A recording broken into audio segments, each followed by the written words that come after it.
Mengakrabi congklak, mencintai Pancasila. Sejak lama, aku telah menggemari permainan tradisional Indonesia, terutama congklak. Bagiku, permainan tradisional dari sepenjuru negeri selalu berintikan keriaan dan kebersamaan. Tak ada persaingan berlebihan yang memupuk individualisme, tak ada saling ejek yang acap berujung saling serang, tak ada konten pemacu adrenalin yang bisa memantik agresivitas dalam kehidupan nyata. Sayangnya, akhir-akhir ini, tak banyak lagi sahabat di kotaku yang mau meluangkan waktu untuk bermain congklak. Aku yang biasanya dapat merasakan kehangatan bersama mereka di penghujung sore sambil meresapi filosofi syarat kearifan Pancasila dari permainan congklak. Kini hanya bisa membisu sembari menghapus debu yang seakan bertekad mencemari satu dari sedikit hal yang kupedulikan. Kami takut bermain congklak. Kalau kita harus duduk berdekatan, tidakkah akan meningkatkan risiko penularan COVID-19? Begitu kadang sahabatku memberi alasan. Bagiku, ini hanyalah pembenaran untuk melupakan congklak, bukan kebenaran. Bukankah masker dapat digunakan saat bermain congklak guna menghindari penularan COVID-19? Tidakkah permainan congklak yang nyaris selalu dilakukan di luar ruangan mengurangi potensi tertular? Bukankah semua pemain dapat memastikan dirinya bugar, tidak mengalami demam atau gejala COVID-19 lainnya sebelum bermain congklak? Tapi, sudahlah. Aku tak mau memaksa siapapun untuk mengakrabi congklak. Walau terasa sepi, aku tetap bermain congklak. Walau terkadang menyayat rindu pada kebersamaan, papan congklak ini tak boleh kubiarkan usang dan teronggok debu.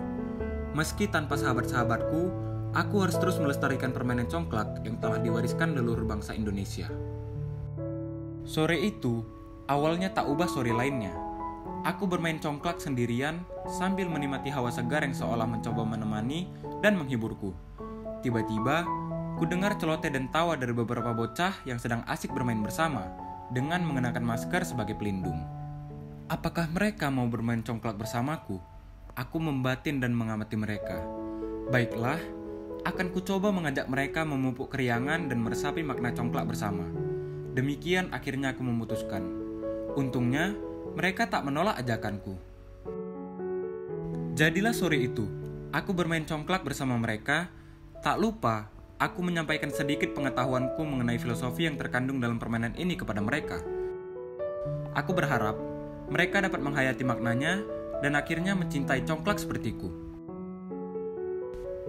Papan congklak memiliki 14 ceruk sama besar yang terbagi dalam 2 lajur.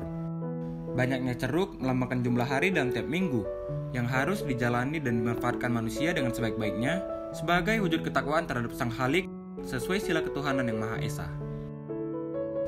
Ada 2 ceruk besar di ujung kedua lajur papan congklak yang biasanya disebut lumbung.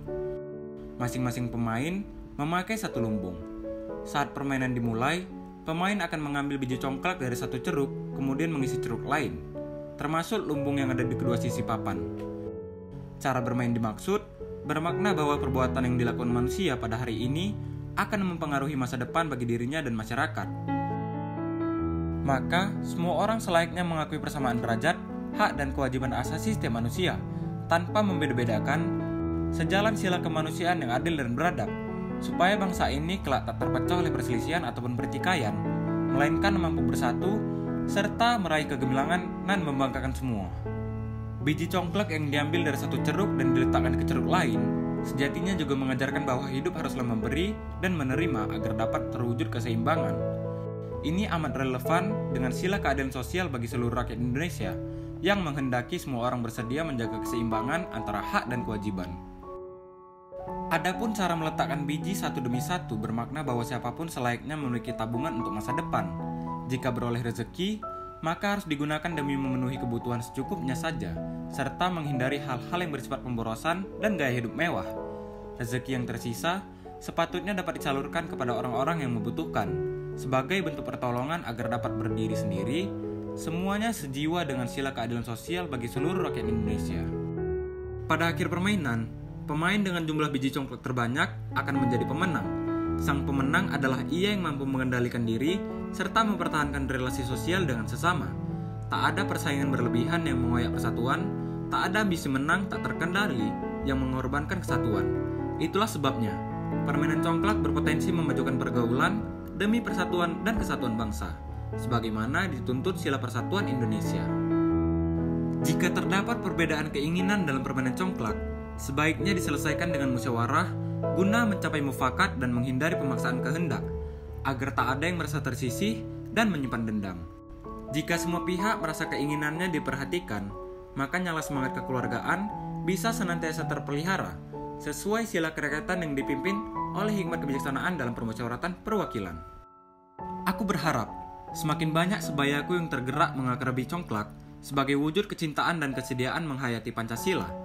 Ayo bermain congklak bersama, ayo resapi Pancasila agar tetap berkobar di sanubari, serta mendarah daging dalam sikap dan tindakan demi mewujudkan Indonesia tangguh.